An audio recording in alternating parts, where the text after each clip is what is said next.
Paz seja convosco, boa tarde, shalom a todos. Hoje o canal Além da Letra vai encerrar o livro O Deus que Destrói Sonhos, né? E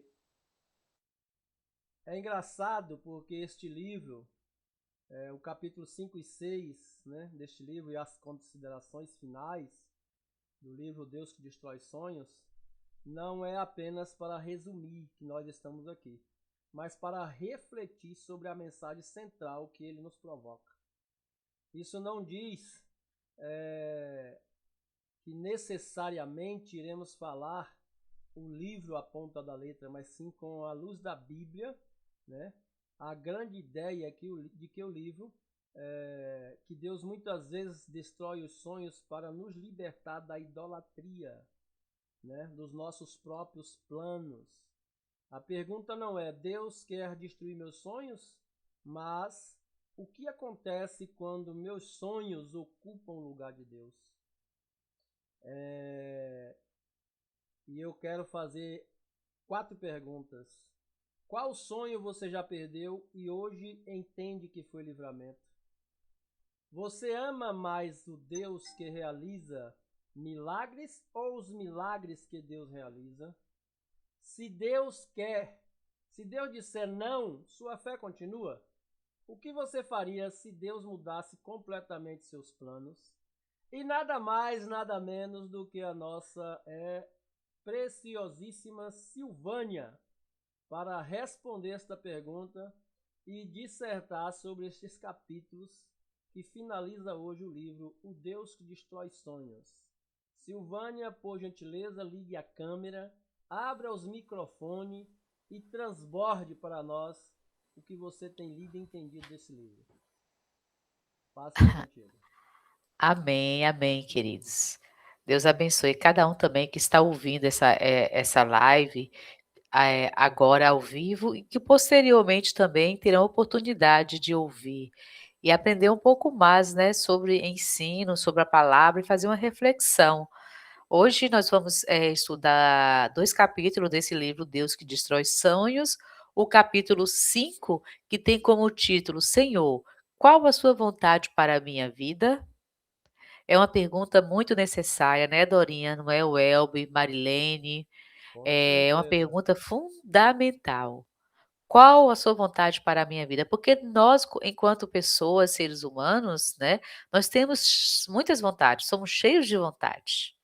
E será que a gente coloca a nossa vontade nas mãos de Deus? Embaixo da vontade de Deus, ou seja, a vontade de Deus prevalecer sobre a nossa? Você Então é poderia abrir importante. sua câmera? Eu gostaria. Esse Welber desafiador. Ai, Abra paizinho sua câmera, amado, Dorinha viu? também. Abra sua Hã? câmera. Abre a câmera, Dorinha, você. Marilene, se Ah, e puder. aí, Dorinha? Você vai abrir? Abre, Dorinha, para dar coragem a essa mulher, Dorinha, pelo amor de Deus. Só um instante, eu vou abrir sim, peraí. Isso, pois É, abra, Silvânia. pois é. Então, antes, então é uma pergunta inicial para nós refletirmos, né, sobre isso. E aí o livro começa com essa reflexão importante sobre as motivações dos nossos relacionamentos, né, com Deus. Nós buscamos para que Ele realize nossos sonhos ou porque a vida, né, temporal e eterna seria um aglomerado do nada? Por que nós buscamos Deus? Para Ele realizar nossos sonhos ou porque, na verdade, essa é a indagação do autor, mas nós buscamos Deus para quê? Para que Ele realize nossos sonhos? Ou porque é uma dedicação de amor e reconhecimento do senhorio dEle? Porque a Bíblia tem muito clara o senhorio do nosso Deus sobre as nossas vidas. Ele é Senhor não só das nossas vidas, mas sobre todas as coisas no reino dos céus e no reino da terra. Então essa reflexão é importante, né.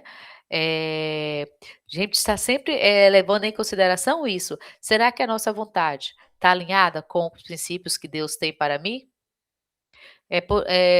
Em Tiago fala assim, que muitos pedem, pedem e não têm a resposta porque pedem mal.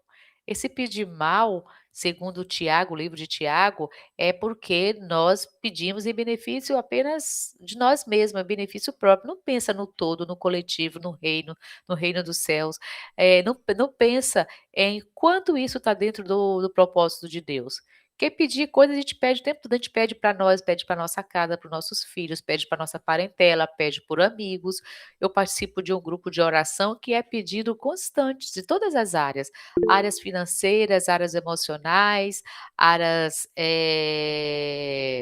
profissionais e todas as áreas, tem pedidos diversos, mas quando eu peço pela área relacional, né, relacionamento íntimo que eu digo, é de um companheiro ou companheira, será que eu estou criando, essa vontade, pensando: "Deus, o que que o Senhor tem preparado para mim?", e buscar em Deus essa vontade de saber esperar por Ele?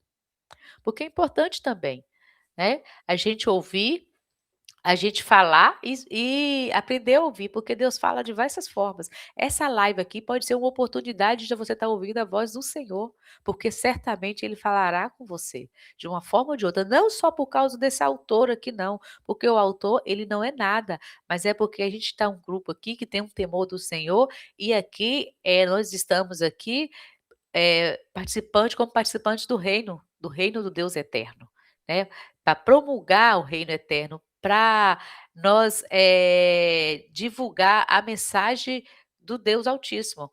O fundo principal é esse. O livro aqui é só um pretexto para nós falarmos do amor e dos planos do Deus eterno. Eu vejo dessa forma. Alguém quer falar alguma coisa sobre isso aí? Mas abra sua câmera, por favor. Né? Abra sua câmera. Você tocou num assunto muito. Aí, Dorinha, olha a Dorinha. Elaine, passa já contigo, Shalom. Aí, Silvânia, maravilha! Uou! Né? Aham. Você sabia que até o voto nós temos que pensar no todo? E eu já perdi amizades por causa disso. A pessoa tem conhecimento e votava pensando em si próprio. E não interessa o que vai acontecer com os outros, não interessa o que vai ocasionar, se bem ou ruim para o outro. Estando bom para mim, eu vou votar nesse cara, não. Exato. É aí que Deus entra destruindo esse sonho, esse egoísmo, né? Esse orgulho, né? Quebrando este ego para te fazer aquilo que o Machia pediu: amar o próximo como a ti mesmo. Eu Exatamente. jamais posso fazer alguém beber de uma água que eu não bebo. Eu não posso Verdade. jamais fazer alguém comer aquilo que eu sei que se eu comesse, eu matava. É isso mesmo, porque o reino de Deus não é individualista, ele não é isolado, ele é coletivo. Jesus poderia fazer todas as coisas sozinhos, porque ele é Deus sobre todas as coisas também, filho do Altíssimo, mas ele escolheu 12 para ter intimidade, para estar se achegado e revelar as coisas profundas do Pai. E com esses 12 que o Senhor fundamentou, né, fundou muitas igrejas e também fundou a igreja principal, né. Sobre Pedro, ele fez o quê? Ele edificou a igreja. Então, assim, nós não somos isolados. E quando eu falo isolado, não é só pensando na nossa família não, pai, filho, esposa. Isso aí é uma célula que representa o reino de Deus, mas o reino de Deus vai muito além da nossa família. Vai muito além só da nossa igreja também. Vai muito além só da nosso bairro, só da nossa cidade. Ele é uma dimensão infinita. Então, o que o Elber falou é muito importante. Eu vou votar em alguém pensando porque ele traz benefício. Isso é um erro muito comum, e inclusive nas nossas igrejas, infelizmente, né? O favoritismo, porque eu vou ganhar alguma coisa com isso. Mas e o reino de Deus? O que está ganhando? Então, voltando ao livro, o livro fala, né? O capítulo 5, dá início, o autor mostra que eh, os seres humanos gostam de consultar oráculo, né, profetas, videntes, para mostrar qual o caminho. Ele quer ter respostas de alguém para indicar qual é o caminho que ele deve tomar, mas, sem confiar. A confiança principal é no Senhor. né? O oráculo maior, Deus revela na sua palavra, através da sua palavra, através de profetas como aqui, falando da palavra dele, promulgando a palavra deles. Então, o oráculo que vai trazer uma resposta pronta sobre o caminho que eu devo andar, isso aí pode levar a um cristão, a um filho de Deus, a muitos enganos. Então, essa ideia de querer a resposta pronta, isso não existe. Né? Para a gente construir a Bíblia mesmo fala que as coisas mais profundas, né, elas têm que ser buscadas e incansavelmente. E a gente deve ser perseverante. Não deve ter desistência fácil. Se você quer algo profundo e duradouro na sua vida, você tem que cavar, que cavar. Lembramos da parábola da casa sobre a areia e sobre a rocha. Para que aquela casa fosse fundada na rocha, teve que levar muito tempo, teve que cavar. Enquanto a casa foi construída muito rapidamente sobre a areia, qualquer ventania ela foi abalada, né. Então as coisas a gente não pode buscar respostas prontas. A gente tem que buscar, isso, ter tempo e ser perseverante. Isso também, molda o nosso caráter, ser perseverante. E conforme nessa caminhada de buscarmos a resposta do Senhor, nós temos que estar com o ouvido atentos e buscar o discernimento, porque o Senhor nos fala de diversas maneiras. Mas tem alguém ao derredor também que vai oferecendo bandejas. É importante nós estarmos cercados disso e ter essa certeza que nem tudo que parece ser uma resposta pode vir do Senhor. Né? Nós já convivemos com muitas pessoas que parecia ser uma saída, mas na verdade foi uma distração que tomou tempo, energia, ainda causou dores. Eu digo isso de experiência própria, não minha, mas na minha congregação, onde que uma pessoa tinha um relacionamento, buscava um relacionamento, queria um companheiro, pediu ao Senhor e apareceu um companheiro. Aparentemente era aquilo que a pessoa queria, mas com o caminhar ela percebeu que não tinha nada a ver com os princípios do Senhor, que não tinha o mesmo alinhamento na palavra. Então ela percebeu que ela caiu em um engano. E para desfazer? Tem enganos que é mais difícil de fazer, né? Então a gente tem que ter esse cuidado de não estar buscando esses oráculos, o futuro revelado, como tudo fosse assim um passe de mágica, pronto. Não. A gente tem que estar alicerçado sempre na palavra do Senhor, ver se está de acordo com o princípio dele. Eu não posso. Agora nós já temos maturidade, alguns de nós já talvez fizemos algumas escolhas erradas, e a gente também vai dizer que não vai errar mais, faz parte do processo. Nós erramos muito no passado e também vamos continuar, né? Nós somos humanos, estamos aqui na Terra, onde que nós passaremos aflições e às vezes pelo imediatismo podemos até fazer algumas escolhas erradas. Por isso que nós buscamos no Senhor, para sermos mais assertivos. Buscar sempre no Senhor, né, sermos assertivos. Aí, eu achei interessante, eu quero ouvir a opinião de vocês. O autor, ele fala o seguinte, ele comenta que há pessoas que pedem um sinal para seguir o caminho, mas diz que isso não é um padrão. Aí ele diz que isso não é um padrão bíblico. Aí ele cita Gideão como exemplo dessa situação, que pede um sinal para seguir adiante, como se tivesse uma confirmação do Senhor. Mas ele diz assim, o autor fala que isso não é um padrão, isso não é comum. O que que vocês acham? Você acha que a história é como de Gideão, que ele pediu um sinal a Deus, não foi só uma vez, ele pediu várias vezes, fez prova com Deus. Você acha, tudo bem que isso não é um padrão, mas você acha que a situação como essa de Gideão, ela não pode se repetir nos dias de hoje? Alguém quer falar alguma coisa sobre isso? Eu te digo até mais se repetir. Ai, é muito fácil se repetir, né? Uhum. Porque nós, no coração humano que temos, duvidamos de Deus, duvidamos de nós mesmos, né? Exato. Estamos em uma época onde a primeira pergunta que você faz é: eu posso? Será que eu sou capaz? Será que Deus está falando comigo mesmo? Então a situação é a mesma, só mudou o cenário. Isso. Eu acho que exatamente isso, que é uma história que aconteceu de Gideão, ele achou incapaz, teve dúvidas, ele buscou orientação do Senhor de diversas formas, mas ali Deus queria usar Gideão, não era só do benefício dele, para se tornar, não é só para ele próprio, para a família dele ou para a tribo dele. O Senhor tinha propósito com a tribo de Judá, né? E aí, a atitude de Gideão, que ele ia tomar como rei à frente lá dos 300, seria para vencer uma vitória que não seria particular, seria coletivo.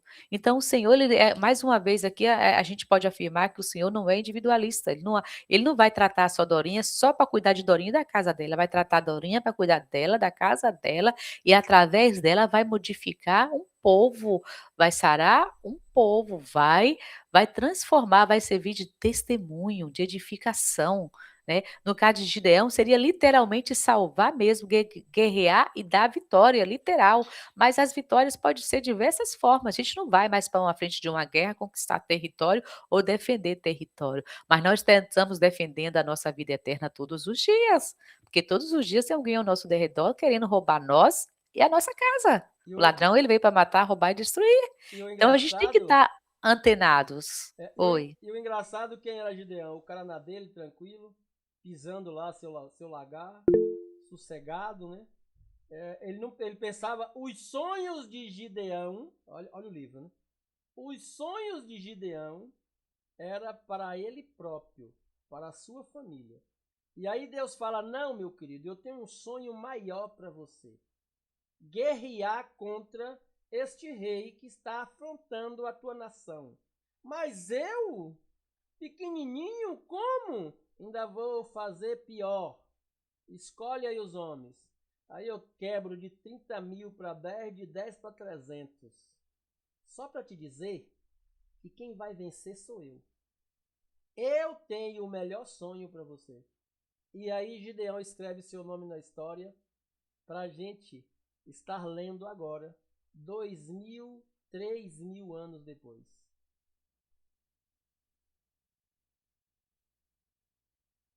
Então, em relação a Gideão, né, o autor também ele fala que realmente não é um padrão bíblico, mas sobre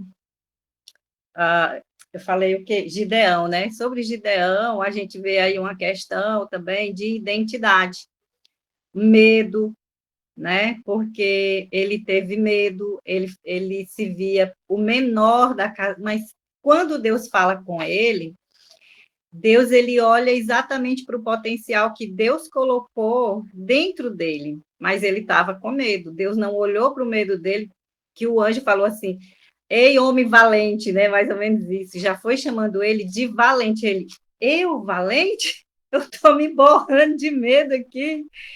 Então, assim, a gente vê a questão da identidade, o medo, né, da gente muitas vezes querer fazer prova de Deus por não descobrir sua verdadeira identidade, em quem você é, como que Deus ele te criou, né?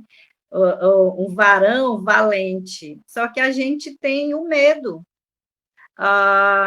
o desafio de levar ele ali para uma guerra e mesmo com o exército com a totalidade, ele ainda estava com medo e achando que não ia vencer. E Deus, não, ainda vai piorar, querido, isso aí, vamos tirar aí, vai fazendo os testes seletivos, né?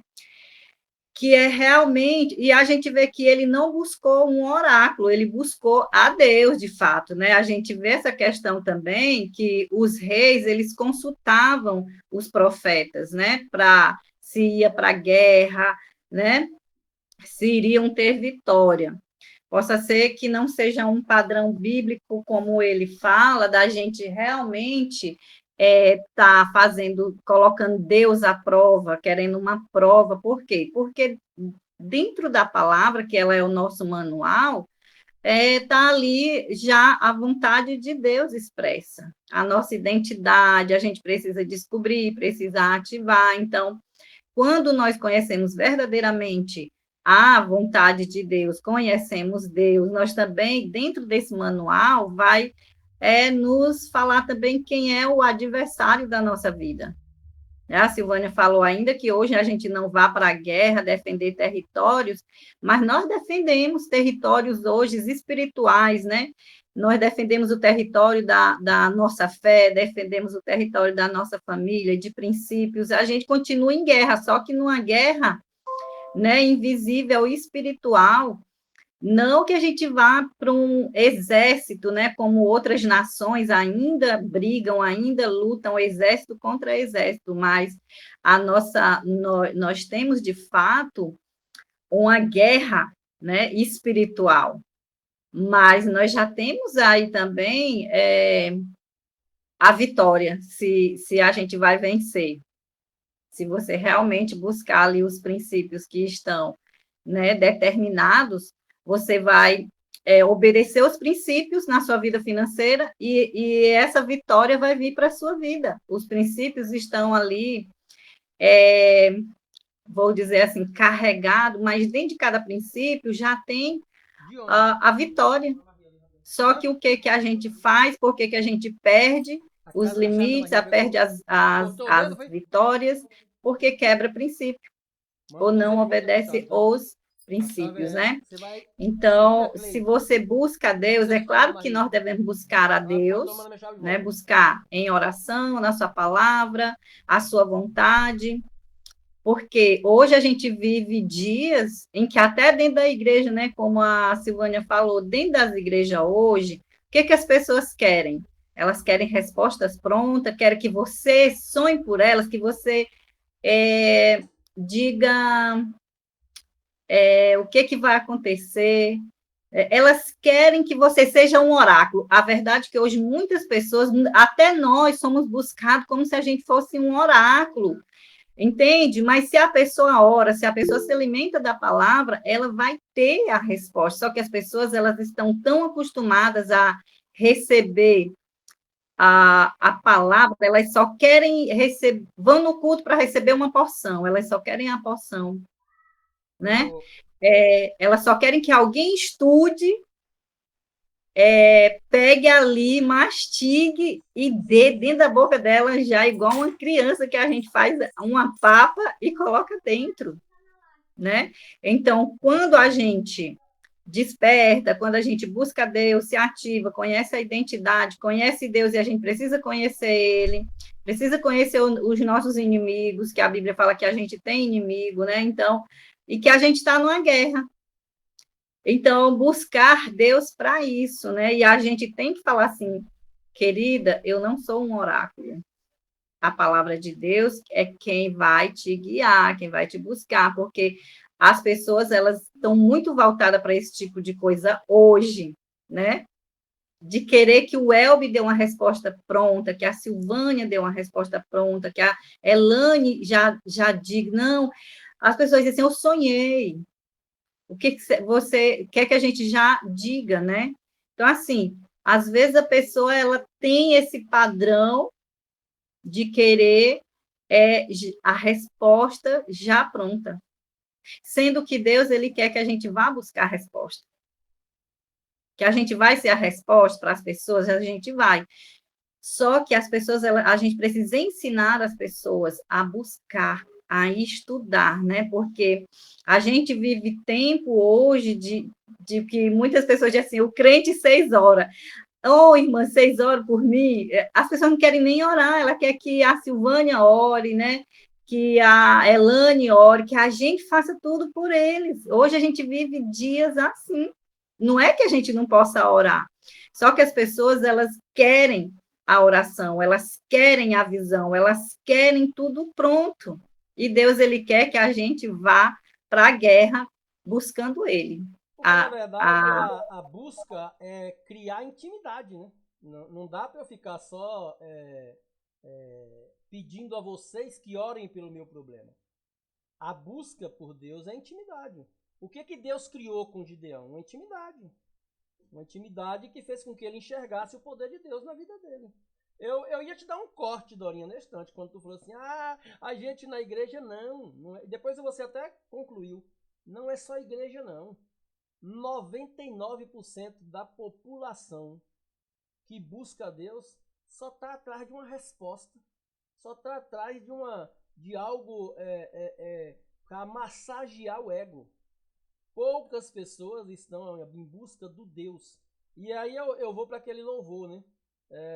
Eu te sirvo pelo que tu és ou pelo que tu faz? Né? Eu sirvo a Deus pelo que ele é ou pelo que ele faz?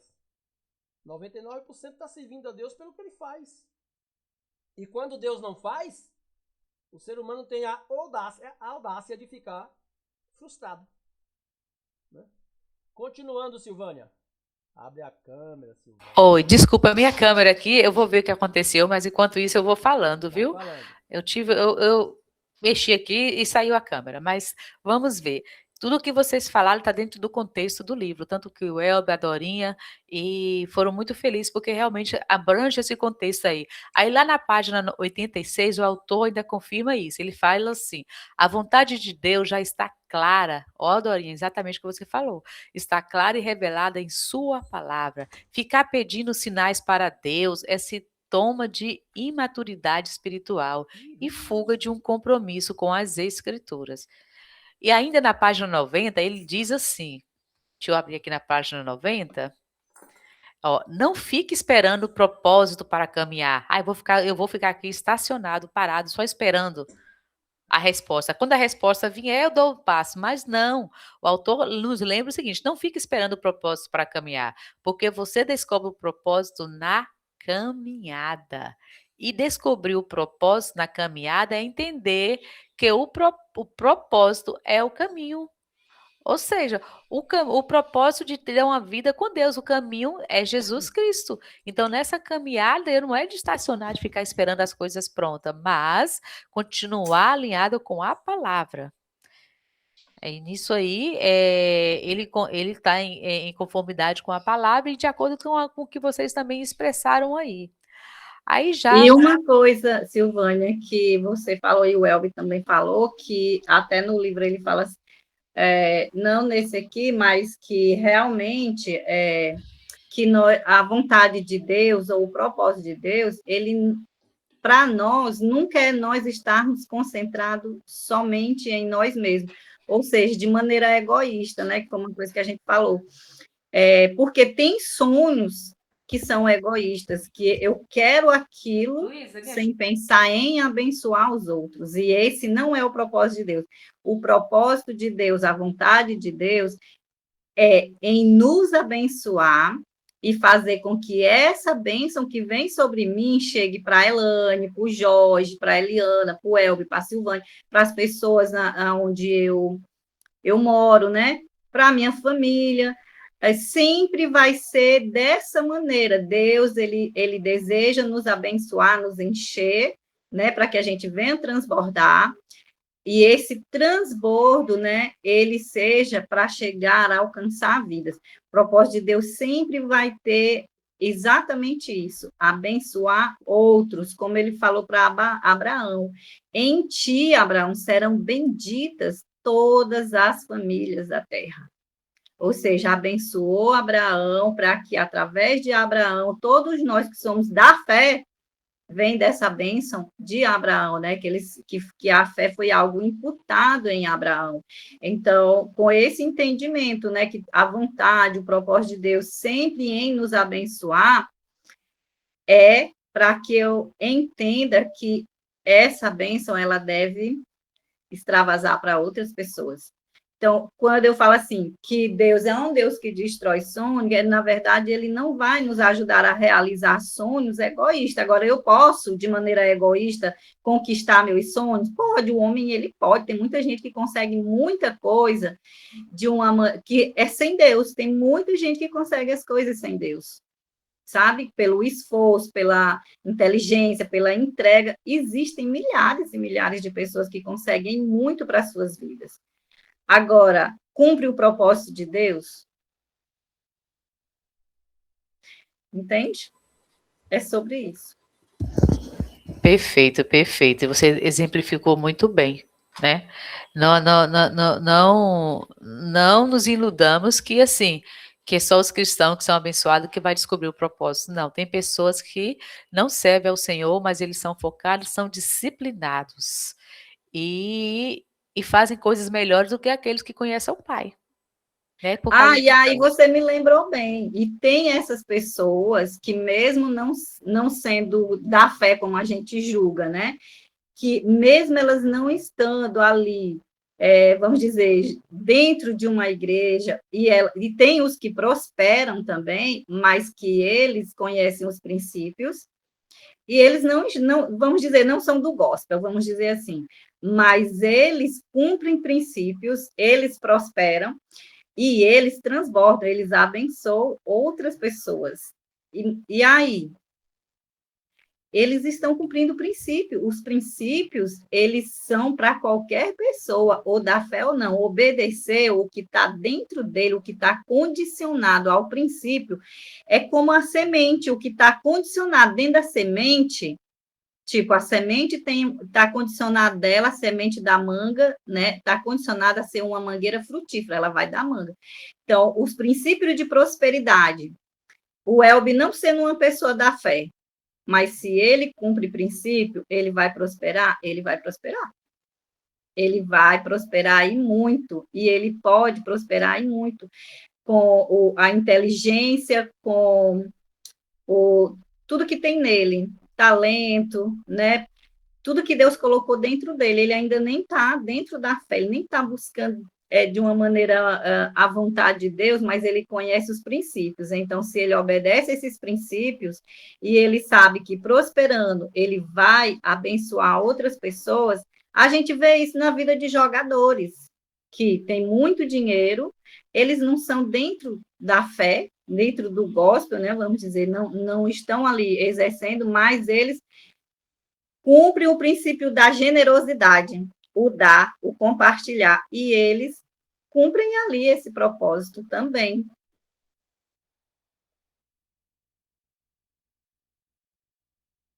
É isso, queridos. Perdão, a minha câmera saiu, Elvio, não foi intencional. Eu mexi aqui, eu não sei se soltou o fio lá atrás, mas aí dá um pouquinho de trabalho aqui para eu ajeitar a câmera. Fica Então, vou continuar. tranquila, Silvânia, Viu? fique em Não foi, Fica em paz. paz, Silvânia, fica tranquila. não foi intencional, queridos. Me Fica em perdoe, paz. viu? Toca o barco, vamos É, lá. vamos lá. Então, é isso. Ele fecha o capítulo justamente nisso, capítulo 5, falando dessa questão de não ficar só esperando no Senhor, né, a resposta pronta, mas saber que cumprir o princípio, cumprir a palavra de Deus é o princípio, é o propósito. E já no capítulo 6, ele tem como título uma oração, a oração de um discípulo. Só uma pausa aí, Silvânia. Eu falo isso com muita ênfase e falo de coração aberto. Quem me conhece, o Jorge, quem me conhece, a Marilene, né? A Dorinha também já tem uma certa intimidade. Eu falo com muita ênfase. Deus não vai fazer aquilo que cabe a você fazer, né?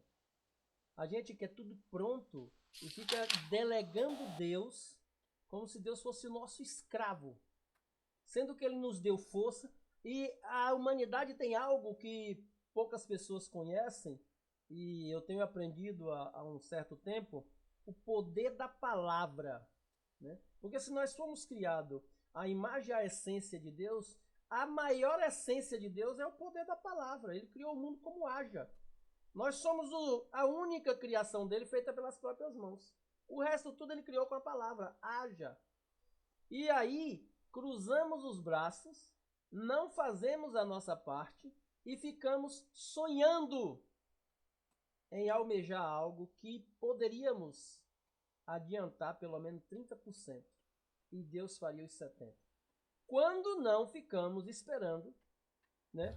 Quando Deus passa os 70% que nós poderíamos fazer para Deus fazer os 30%, que é impossível. Entendeu? Então eu falo isso com muita ênfase. Não cruze os braços, não fique buscando Deus como um escravo. Faça a sua parte e Deus vai fazer o resto. Tem uma frase que é muito engraçada, coloque o pé, Deus coloca o chão. É isso aí. Muito bem. E já no capítulo 6, a oração de um discípulo é justamente, ainda focando essa questão do pedido, né, na caminhada. Aí ele já fala o seguinte, olha, ele começa o capítulo assim: "Criança geralmente chama por seus pais quando querem alguma coisa. Mãe, mãe mesmo sem comentário". Ou seja, nós mulheres então, os filhos têm a palavra mãe na boca, o tempo todo é mãe, é mãe, é mãe, É né. doce. Né. Então, o que que ele quer dizer isso aí? Isso aí só foi para exemplificar que nós não podemos ser como criança, e fazer uma oração só quando está já no prejuízo, já quando está na angústia, só quando está querendo algo do Pai. A nossa oração deve ser fazer parte continuamente da nossa vida, todos os dias. A oração não é só para pedir coisas. Nem só ficar esperando como o capítulo anterior, né, eu faço o pedido e fico aguardando como oráculo para ser revelado. Não, na caminhada eu busco o propósito. Ele finaliza deixando isso claro, na caminhada eu encontro o propósito tem que estar alinhado com a palavra do Senhor, isso é claro, né. E como Dorinha também exemplificou, tem há muitos que não têm o temor do Senhor, no sentido de não são da fé, mas eles têm um propósito, assim, eu não acredito que não tenha temor não, de alguma forma pode ter o temor sim, mas tem e eles prosperam porque eles são disciplinados, né. Eles buscam e com a bênção que eles recebem, eles abençoam outras pessoas. Isso também é um princípio.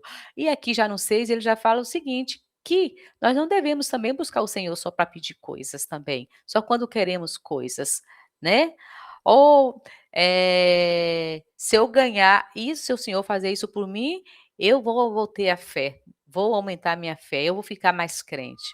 Não, muitas vezes somos assim com Deus, nossa relação com Ele é pautado no que quase que exclusivamente oração de pedir alguma coisa. Geralmente associamos o poder da oração às mudanças que ela causa na nossa realidade, ao mover de Deus ao nosso favor. Ou seja, isso aí é a fala do próprio autor, né. É como se, assim, Deus fosse uma lâmpada, eu peço lá, ó, ele cita até esse exemplo, é como se a oração fosse um encantamento, uma palavra mágica, digo e o gênio da lâmpada vai me oferecer o meu desejo. Ele coloca dessa forma. E existe esse tipo de fé, mas nós, que ele chama de imaturos na fé, imaturidade cristã, misticismo, né, que ele mistura, assim, como se fosse uma mistura de religião. Mas nós aqui desse grupo, nós já temos uma maturidade cristã, glórias ao Senhor por isso, aleluia. Nós buscamos ao Senhor por tudo que Ele é. Já diz a canção, se Ele fizer, Ele é Deus. Se Ele não fizer, Ele continua sendo Deus.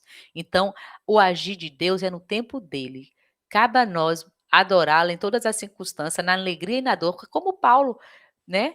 Eu somos vencedores em todas as coisas, mesmo na hora da dor, eu sou vencedor. Porque a dor não é por acaso, ele tem propósito também, né. A minha alegria não é isolado, minha alegria também que eu vivo hoje, ela tem propósito também, é reconhecer o Senhor em todas as coisas, né, em tudo que Ele faz e tudo que Ele é. Então as nossas orações já chamam atenção para isso, que não buscarmos o Senhor só quando nós queremos algo, porque Ele realize algo em nossas vidas. Hum.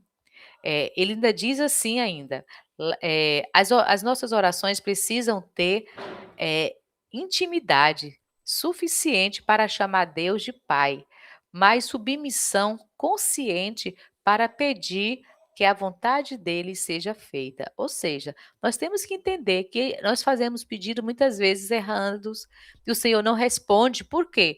Porque não está alinhado com a vontade dele, aquele pedido não vai ser bom nem para mim. Né. E aí só com o passar do tempo, às vezes com a maturidade, fala assim: "Nossa, eu tinha tanta vontade de fazer isso, mas se eu tivesse feito tal coisa, isso ia ser ruim, teria me levado para outros caminhos", né. E a gente tem que ter essa consciência, essa submissão de saber que a vontade de Deus é soberana a nossa e que no poder dele está planos melhores do que os nossos. Essa consciência tem que estar vívida na nossa mente, tá, tem que estar presente o tempo todo em nossos corações, né. Santificar o nome de Deus é viver como algo santo. Isso é claro, não significa ser perfeito, não pecar, mas abandonar os maus caminhos sempre que neles trilharmos. Ou seja, ele cita aqui a oração do Pai Nosso, né, ele fala: "Pai nosso que estais no céu, santificado seja o teu nome". né? Santificar o nome de Deus é também ter atitude santa, o que não quer dizer deixar de pecar. Seria maravilhoso, é o nosso sonho. Não pecar. Mas nós estamos aqui numa terra de errante, onde tem um inimigo ao derredor que morre de inveja de nós, né? Ele vê a nossa luz e ele quer, e como ele vive na escuridão, já foi um ser de luz, ele perdeu essa luz, ele quer ofuscar a nossa luz também. Mas a nossa luz está dentro de nós, ela brilha todos os dias, já nada vai apagar a nossa luz. Aleluias por isso, né?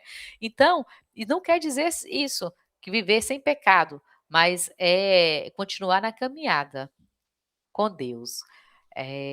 Estar envolvidos em falcatruas, ficar longe de falcatruas, enganos, mentiras, qualquer tipo de coisa que está em desacordo com a palavra, isso desonra o nome do nosso Pai, porque escândalos eles acontecem e vão acontecer.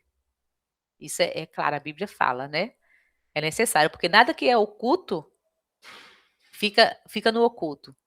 Ele vai ser revelado em algum momento. A gente vê constantemente pastores veem a mídia, os enganos, as trapaças que eles são envolvidos. Não fica lá só escandalizado, vem à tona. Mas, ai daquele da onde que vem o escândalo, o Senhor nos fala. Ai daquele. Então, que nós cuidamos da nossa vida para a gente ser exemplo, sabendo que a gente não é perfeito, mas vamos santificar o nome do nosso Deus com as nossas atitudes, porque nós somos testemunhos do Senhor. O nosso testemunho pode fazer se aproximar alguém do reino ou também pode afastar. Olha o peso que tem. Pode falar, meu querido Elber. O escândalo, ele nunca vem como escândalo único. Você para imaginar que quando você descobre um escândalo, aquilo tem uma trajetória longa. Não foi aquela a primeira vez, não foi aquele o primeiro deslize. Satanás não é bobo, né? E esse livro nos traz muito a memória sobre isso. Ele não é bobinho. Ele não vai trazer 500 mil para me corromper. Ele vai me corromper com 10 reais. Ele não vai trazer uma mentira grande. Por exemplo, ele não vai me trazer agora uma traição para eu mentir para minha mulher. Ele primeiro vai fazer eu me acostumar com a mentira. Então eu vou mentir onde eu estive, eu vou mentir o que comprei, eu vou mentir aonde gastei e vou aumentando. Quando eu me acostumo com a mentira, vai ser fácil trair. Quando eu me acostumar a pagar propina de 10 reais, aí eu vou pagar propina de 50. Aí eu vou ser corrompido com 500 mil. Os 500 mil não vai vir de uma vez. Porque com a índole que eu tenho, com o caráter que eu tenho, eu vou chutar o pau da barraca na primeira oportunidade que vier os 500 mil reais. Ou que vier uma oportunidade de traição, ou que vier uma oportunidade de roubo. Então ele precisa corromper o meu caráter. Ele precisa corromper a minha índole. Ele precisa vir devagarinho. E é aí que o crente tem que estar atento. É aí que o cristão, o ser humano, precisa estar atento. Eu sempre falei sobre isso e eu já fui criticado várias vezes, né? Eu jamais vou dizer estou chegando estando eu a mais de 1 quilômetro de distância. Jamais. Minha esposa me liga e eu digo, eu estou em tal lugar. Meu amor, onde você está? A Dorinha estava comigo e viu isso, não foi, Dorinha? Eu estou na Marginal Tietê, na proximidade da Ponte Estaiada.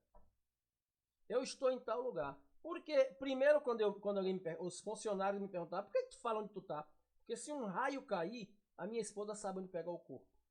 Desse jeito eu respondia. Se alguma coisa acontecer, ela sabe onde eu estava, né?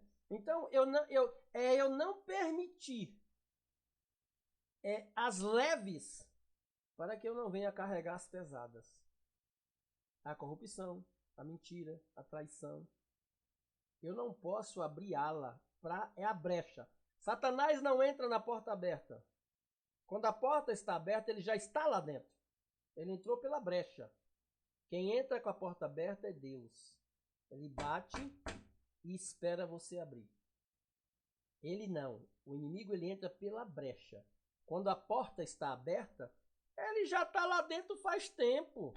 Então, o escândalo, Silvânia e os outros que estão me ouvindo, quando a gente vê o escândalo, se assusta, porque nós não conhecemos a trajetória. Mas a corrupção já vem de lá de longe, trazendo este caminho, e a pessoa que provocou o escândalo já nem sente mais como escândalo. Já acostumou. Quando você vê o cara soltar aquela mentira absurda, ele já vem cometendo mentirinhas, né? Ele já se acostumou com o pecado. É por isso que nós temos que estar atentos e não se acostumar com o pecado. Não acostumar com a mentirinha, né? Não acostumar com a propinazinha, né? Essa semana os meninos, uns meninos aqui, colega da minha sobrinha, fizeram um favor para mim. Eu fui numa venda, comprei uma Coca-Cola e dei. Eu quero trazer esse exemplo para você entender o que é. Uma coisa é eu dizer para um funcionário público, faz isso para mim e eu te dou uma Coca. Outra coisa é ele fazer aqui a Coca que eu trouxe para você. A primeira eu estou corrompendo. A segunda, eu estou agradecendo. E a ação é a mesma. Entendeu? A ação é a mesma. Mas se você não tiver cuidado, você entra numa corrupção facinho. Continue. É isso. Então, nenhuma corrupção faz parte do reino de Deus, né? Eles acontecem, mas eles trazem desonra, né? Não tem nada de santo no nome do Senhor agir dessa forma. Muito bem os seus exemplos, Helder. E aí ele dá continuidade, né, baseada na oração do Pai Nosso, a oração modelo que Jesus nos ensinou, né? Então, santificar o nome do Senhor é isso, é dar testemunho de vida. Aí ele ainda comenta, venha o teu reino, seja feita a tua vontade, assim na terra como no céu. Como que a gente, isso lá na página 106, né, ele diz, como que a gente conhece a vontade de Deus? Seja feita a tua vontade. A gente conhece a vontade de Deus através das escrituras sagradas, da palavra do próprio Deus. É aqui que vem revelado qual que é a vontade de Deus para nossas vidas. Todo o plano que ele tem para nós. Por que nós estamos aqui, para onde que é a nossa morada eterna. Então, que venha a nós ao teu reino. Então, para você conhecer a vontade do nosso Pai, tem que ter conhecimento na palavra. Não existe vida cristã sem leitura da palavra. Hoje de manhã eu tive a oportunidade de fazer essa afirmação. Engraçado, né? Você vê como as coisas se alinham. E, de fato, a vida cristã tem que estar alicerçada na palavra. Não tem como você ter a comunhão com o Pai sem ter o alimento da palavra diária. O pão nosso de cada dia nos dai hoje, né? Ele fala, pão nosso de cada dia nos dai hoje. Ele comenta, o autor fala que esse pão nosso de cada dia, na época de Jesus, eles trabalhavam para ganhar o pão diário. Hoje a nossa realidade é outra. A gente ganha já é o pão para ganhar o pão, né, de vários dias, semanas, meses, né? Mas o que o pão representa também? O essencial para a vida. Qual é o essencial para as nossas vidas, né? Nós estamos aqui na Terra, é inegável que a gente precisa de recursos financeiros para cuidar da nossa casa, para cuidar da nossa família, né? Para ir e vir, a gente precisa, mas a nossa essência não está nisso aí, nesse ganho, no que o dinheiro pode trazer para nós, mas coisas que o dinheiro não pode comprar, que é a nossa salvação em Cristo. Então, é essencial, indiscutível, fundamental em nossa vida, acima de qualquer outra coisa, é o Senhor Jesus, né? É Ele, que é o pão do céu, é o pão nosso de cada dia. Que Ele nunca falte em nossas vidas, nunca falte na nossa mesa, nunca falte na nossa boca, nunca falte em nosso coração. Esse é o pão essencial, né? Ele ainda cita, olha só, a respeito do pão de todo dia, que em Provérbio 38 ele fala que pedir ao Senhor que não sejamos nem muito pobre para esquecermos de Deus, não temos o básico suficiente para viver, nem que seja também excesso de abundância, para achar que não precisamos mais de Deus, que já o dinheiro já supre tudo, que pode ter essas duas vertentes também. Então, é uma oração também que a gente pode estar fazendo diante do Senhor. Pai nosso que estás no céu, dai-nos o pão nosso de cada dia, nos dai hoje. Pão nosso de cada dia nos dai hoje. Mas, Senhor, nos dê a abundância, mas que eu seja grato na abundância e saber que toda abundância, sou mordomo, né? Existe aí a expressão mordomo do Senhor. Se o Senhor coloca nas nossas mãos, é para a gente ser administradores. Não é só de benefício próprio. E sempre lembrar, em qualquer situação, na pobreza e na riqueza, é o casamento com o Senhor, né? Na pobreza e na riqueza, sempre honrar ao Senhor. Sempre, saber que tudo é dele e por ele, né? Aí ele segue adiante, já na página 109, ele fala assim: e perdoa as nossas dívidas, assim como perdoamos os nossos devedores. É outro ponto-chave também, de nós sabemos que a nossa necessidade básica, primordial, primeiramente, é o Senhor, que Ele é o pão nosso de cada dia, e a necessidade de nós perdoarmos uns aos outros, perdoarmos a nós mesmos, e também, gente, existe gente que passa numa situação tão difícil, tão complicada. Tem pessoas que perdem um filho, tem pessoas que perdem uma mãe muito jovem, tem gente que não consegue perdoar a Deus. Você acredita que eu já conheci pessoas com a dor tão profunda que tinha a vida travada porque não conseguia entender e não conseguia compreender a bondade de Deus no meio da turbulência que a pessoa viveu? Mas sem o perdão, a pessoa vai continuar na escuridão, vai continuar nas trevas, né? É importante liberar o perdão, por mais dolorido que seja, liberar o perdão. Até nós mesmos errou severamente com o filho, errou severamente com a mãe, errou severamente com a esposa. Estávamos cegos, não sabíamos como agir, né? E ficar nos culpando não traz solução. Só ofusca a luz do Senhor na nossa vida. Então, liberar o perdão é necessário, perdoar nós mesmos, porque se a gente não perdoar os outros, não perdoar a nós mesmos, a gente também não recebe o perdão de Deus. A Bíblia é clara. Então, a Bíblia é clara quanto isso. A gente não pode negociar a nossa salvação. Também é uma condição aqui, ó. Porque se não perdoarmos, nós também não seremos perdoados. Olha que profundidade isso, como é sério isso. Muito, muito sério. Então, perdoar é necessário. Por mais que doa, você não precisa ser amigo da pessoa, né? Ser amizade, frequentar a casa, nem frequentar a sua casa. Mas você poder condições, assim como Jó estava atormentado com aquela dor, os amigos atacando ele constantemente. Não, você é culpado, só pode ser culpado para estar vivendo situação dessa. Quem é que é filho de Deus que vai viver numa miséria dessa? Não, você tem culpa.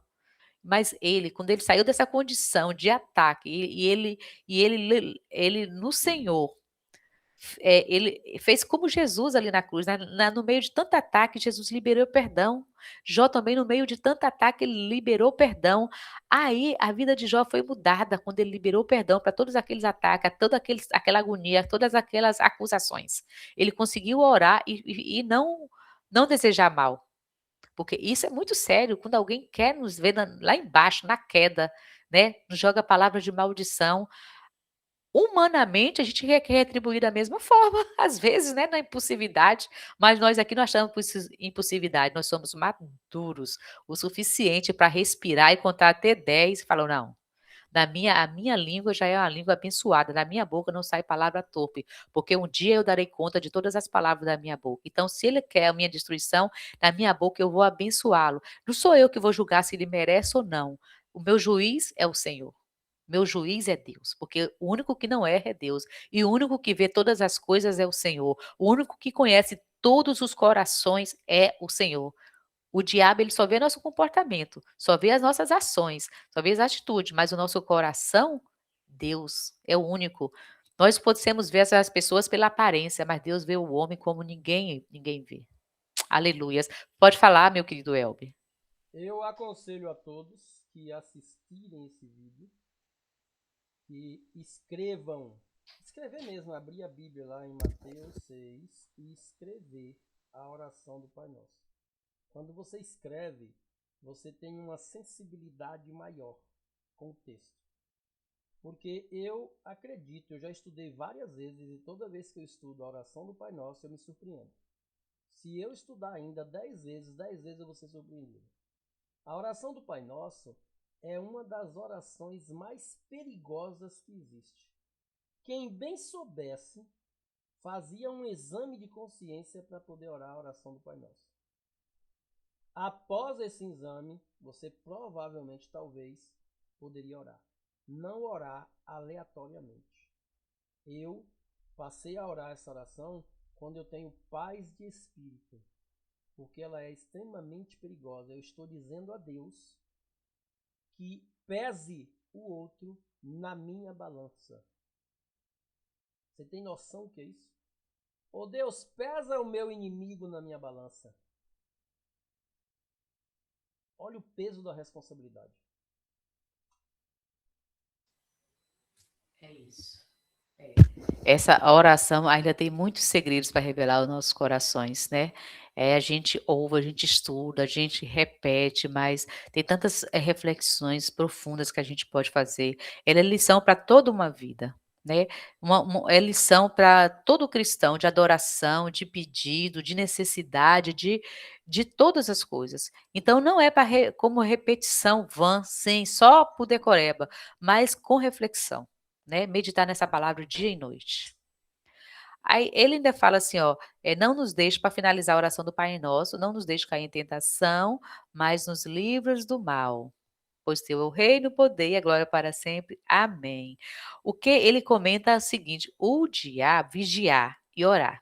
Está lá em Mateus 26, 41. Por que vigiar? Não adianta só ficar orando, só orando, orando. A oração é ação também, né? Então a gente tem que vigiar. Primeiro vem o vigiar, para você estar atento às coisas que acontecem com você, à sua volta, na sua casa, na sua igreja, na sua família. E vamos orar por cada situação adversa que aconteça. Primeiro, observe. Porque o que acontece? O diabo, ele não se cansa. Ele não tem horarinho de dormir, ele não se cansa, ele não dorme também e não desiste.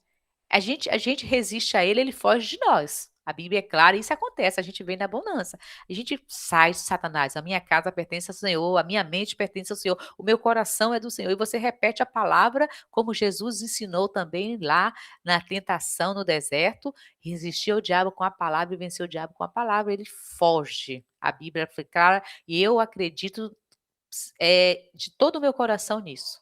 A gente vence o diabo com a palavra do Senhor. É uma das armas poderosas do Pai, com a palavra do Senhor. E aí ele foge. Mas ele vai desistir? Ele nunca mais vai aparecer com a cilada, com as bandejas deles? Quantas vezes vocês acham que ele ficou rodeando Eva no paraíso? Quantas vezes ele tentou sediando Eva com a bandeja de frutos deliciosos, com aparência agradável? Quantas vezes ele vai aparecer na sua vida te oferecendo frutos agradáveis, de aparências agradáveis, aparentemente saborosos, aparentemente não tem nada a ver. Então, ele vai estar sempre por perto querendo te oferecer. Mas enquanto ele está de redor, ao nosso redor tem um exército de anjos nos protegendo e dentro de nós tem a força do Espírito Santo. Né? A força do Espírito Santo que nos dá força para resistir qualquer tentação. A força que tem em nós, nenhuma tentação será maior do que essa força que existe em nós. Com essa força, nós podemos vencer todas as coisas, todas as situações. Amém? E aí, continuando, né? Isso aí, ele finaliza com essa oração final do Pai Nosso, essa citação final. E já vamos passar pelas considerações finais. Alguém quer falar alguma coisa mais sobre esse capítulo 6? Eu vou falar que o Pai Nosso, existem várias pessoas que a gente observa fazendo essa oração e é ignorado essa última frase que diz assim, pois teu é o reino, o poder e a glória para sempre, né? Muitas pessoas encerram antes dessa frase. E é interessante porque a gente falou aí de perdas, né? Às vezes as pessoas elas sofrem perdas, tipo uma mãe, né? Como a Silvânia citou aí, às vezes uma mãe perde um filho, ou o filho perde um pai. E eu conheci uma senhora que já há alguns anos, quando eu conheci, ela já havia perdido um filho, um dos filhos dela, né? Ele foi trabalhar e ele morreu eletrocutado. E foi um choque, assim, para ela.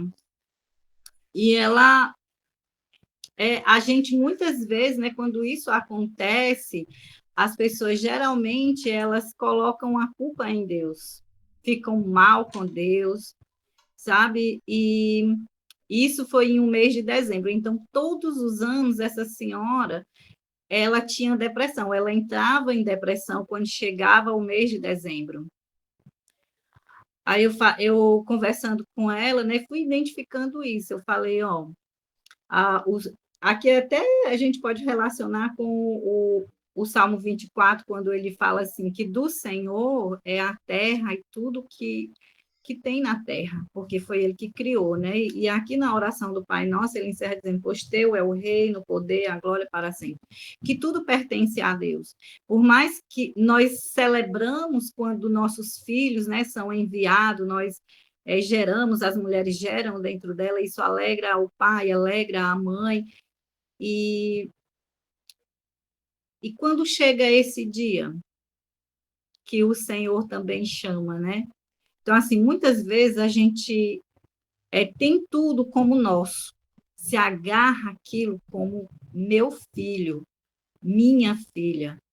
E a gente precisa entender que nada é nosso. Nós somos administradores de tudo aquilo que Deus ele traz para a nossa vida, é para a gente cuidar, é para a gente administrar até os nossos filhos, o nosso casamento, mas que a gente também não pode se apegar ao ponto de achar que aquele filho é meu. E eu conversando com ela, eu falei, olha, você precisa entender para que você realmente compreenda que existe um propósito de Deus, que esse filho veio para você como uma dádiva, mas ele não era seu. Ele era de Deus. Então, Deus ele nos dá, nós não sabemos quanto tempo que aquele filho, ou que a gente vai ficar na vida daquele filho. Trazendo para ela, né? Você não sabia por quanto tempo Deus te deu. Ele foi o seu filho maravilhoso, foi. Você amava, e ele também te amava. Ele cumpriu a missão dele. Ele veio para você experimentar esse amor. E aí, quem te enviou? Quis de volta. E você precisa compreender isso. Porque senão a gente ora, né? As pessoas oram, outros rezam o Pai Nosso, mas não tem a consciência de que ele traz nesse último verso, nessa última frase, de que tudo é dele, o poder, o reino, a glória, tudo é de Deus. A gente, na verdade, está aqui, né, enviados de Deus, e que devemos e possuímos várias coisas, e Deus ele nos entrega, né, família, filho, pessoas, bens, mas tudo é dele. É preciso a gente trazer essa consciência de que nós só somos mordomos, né? O mordomo, ele é só aquele que cuida, como se fosse dele, mas ele precisa entender que não é dele. Então, muitas pessoas, elas deixam de viver o perdão, porque o perdão, ele quebra correntes. O perdão, ele solta, né? Ele é para soltar, porque a gente está presos, amarrados. Então, por isso que Deus, ele nos chamou para essa liberdade, e liberdade é sobre perdão. Perdão, ele traz cura, perdão, ele traz libertação. Né? Então, por isso que lá no Pai Nosso fala sobre o perdão, que a gente deve perdoar. E tem pessoas que elas são magoadas com Deus, entende? Porque elas tomaram tanta posse daquilo que ela acha que Deus errou em chamar, em recolher, e nós precisamos abrir nosso coração. Por mais que a gente ame um filho, a gente precisa compreender que ele é de Deus. Que dele é o reino, o poder e a glória para sempre, tudo é dele. A gente precisa compreender esse fechamento da oração do Pai Nosso. Era isso, Silvane. É isso mesmo, Dorinha. Eu também conheço pessoas assim que tinha a vida travada porque não conseguia liberar perdão, até para Deus mesmo, né? Parece inacreditável, mas não conseguia compreender, né? Tem coisa que a gente vai entender só no paraíso, que o Senhor teremos uma eternidade para nos mostrar todo o cuidado. Glória a Deus, enquanto não chega esse dia, a gente faz a escolha de confiar plenamente nele, todas as decisões. Aqui também, no meu bairro, tinha uma senhora que a filha foi morta pelo marido em outra cidade, em outro estado, mas ela não conseguia liberar o perdão também, mesmo cristã. Ela tinha e via a pessoa ficou impune. A justiça não o prendeu. Não sei qual foi a falha, assim, né? do sistema, mas ele não ficou preso, ficou usufruindo da vida numa boa. E essa senhora, ela ficava revoltada, ela demonstrava a raiva que ela sentia ao falar sobre o assunto.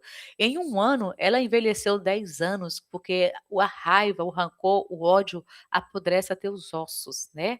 A ira faz com que a gente fica realmente sem brilho, sem a luz.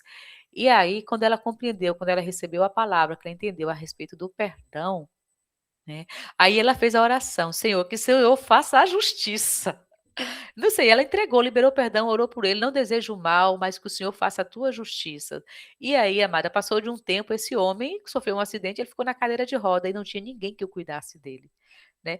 Tá aqui longe de mim saber que isso foi a justiça de Deus, mas, ela já não tinha mais aquele desejo de falar assim: "Bem feito, tá pagando o que fez". Ela até se propôs a ajudá-lo, mas os filhos que não deixaram, né, não deixaram, deixou que ele sofresse lá a consequência dele, que achasse a solução dele.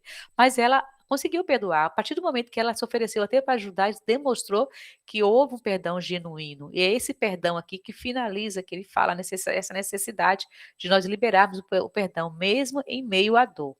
Um exemplo muito, muito, muito claro disso, Jesus, nos seus últimos momentos, ele liberou perdão, Jó liberou perdão e sua vida foi transformada. E a nossa vida só será transformada quando a gente também irai, mas não pecai. Se tiver com ira, mas não fica alimentando ira. Não deixe, vai dormir com ira no seu pensamento, no seu coração. Confesse diante do Senhor, se necessário, peça o perdão e libere o perdão. É uma necessidade isso, assim como o pão nosso de cada dia, amado. Eu vejo isso como um mandamento do Senhor, uma necessidade diária também. Né? Aí, já indo pelas considerações finais, lá na página 113, ele diz o Deus selvagem. Ele dá um título para as considerações finais, o Deus selvagem. Que Deus selvagem é esse, né? Que Deus selvagem. Ele fala assim, o autor. Cadê as considerações finais que eu anotei aqui? Não devemos domesticar Deus. Não devemos ficar dizendo o que e quando ele deve fazer as coisas, pois ele faz quando lhe apraz. Ou seja, de acordo com os seus planos, com os seus projetos. A gente não pode ficar determinando as coisas para Deus. Devemos orar a palavra para que ela se cumpra em nossa vida, mas não colocar o nosso desejo acima do desejo de Deus, dizendo, dando ordens para Deus, que existem pessoas que oram dessa forma. Eu já vi pastores orando dessa forma, né. Então, ele chama a atenção a respeito disso. Justamente, Tu já viu ele pastores, traz eu até já aqui, né, no vi, início. hein, Oi? Silvânia? Tu já viu pastores, eu já vi pastores ensinando a determinar prazo para Deus, Pois é. ensinando a determinar os pedidos para Deus. Isso aí também não é um padrão bíblico. Dá Isso aqui não está na licença, Bíblia. né? Não está. Né? A Bíblia fala: se a gente crê, verá a glória de Deus. E se a gente crê, pedir em nome de Jesus, receberemos. Mas a nossa vontade tem que estar alicerçada na palavra, né? Que a gente já discutiu nos capítulos anteriores.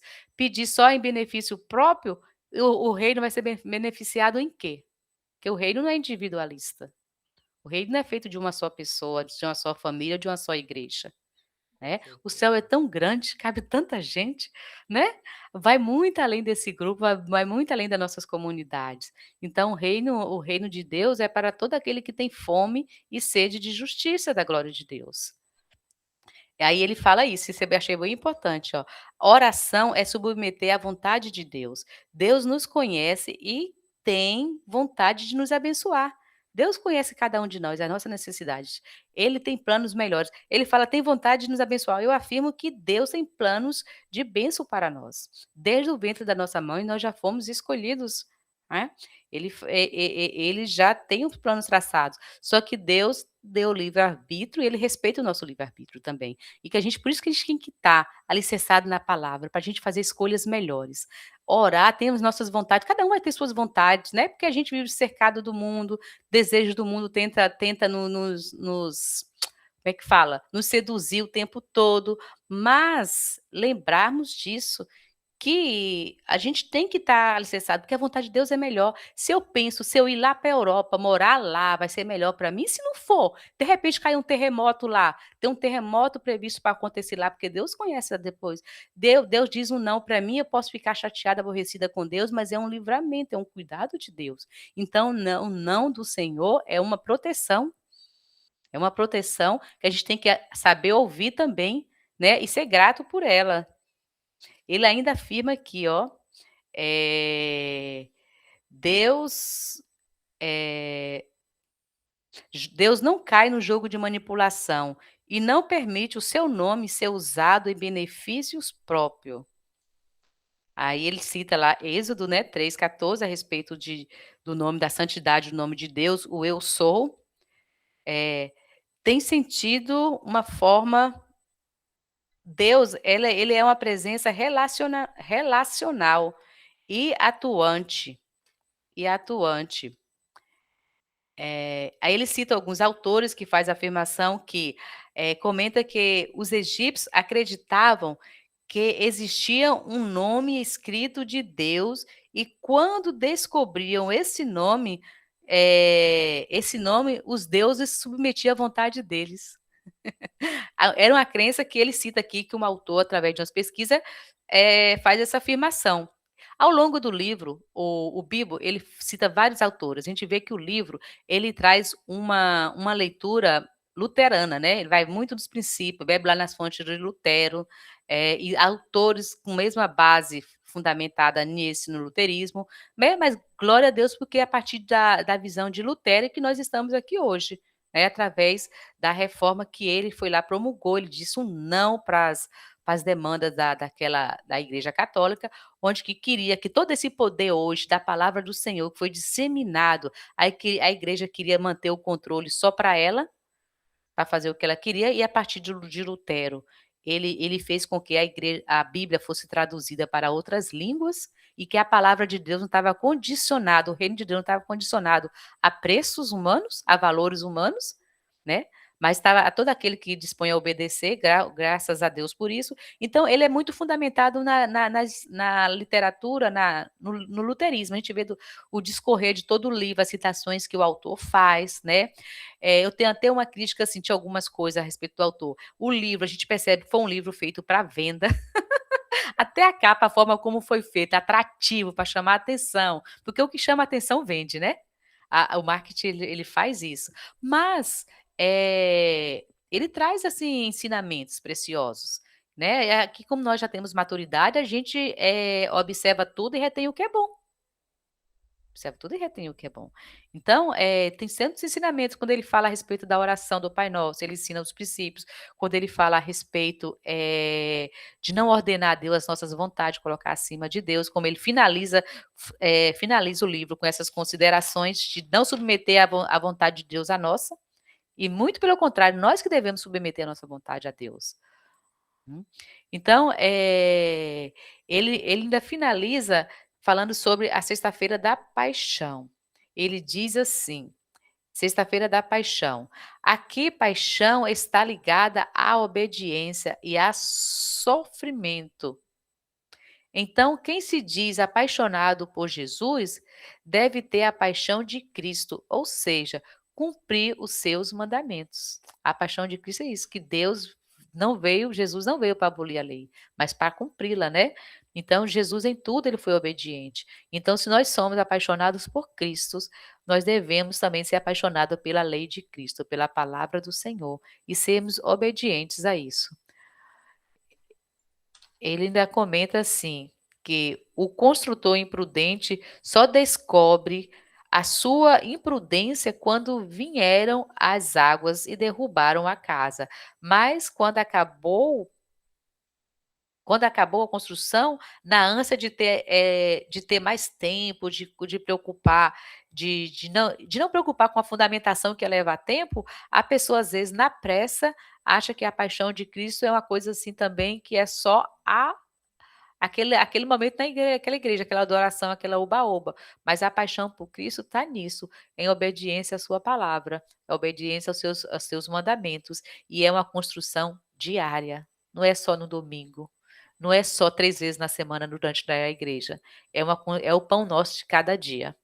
Todos os dias temos que alimentar desse pão precioso, que é o Jesus Cristo em nossas vidas, que é alicerçado na sua palavra. Só assim venceremos os dias maus. Só dessa forma. Amém? Amém, amém. O pão diário é o verdadeiro exercício da fé, né? Muito grato pela sua contribuição. Que o Eterno nos abençoe. Este Amém. livro, eu acredito que trouxe bastante crescimento, né? Nos ensinar a forma de como tratar a Deus. Eu gostaria de ouvir a Elaine e a Sheila. E a Marilene, se possível. Quem fala? Considerações?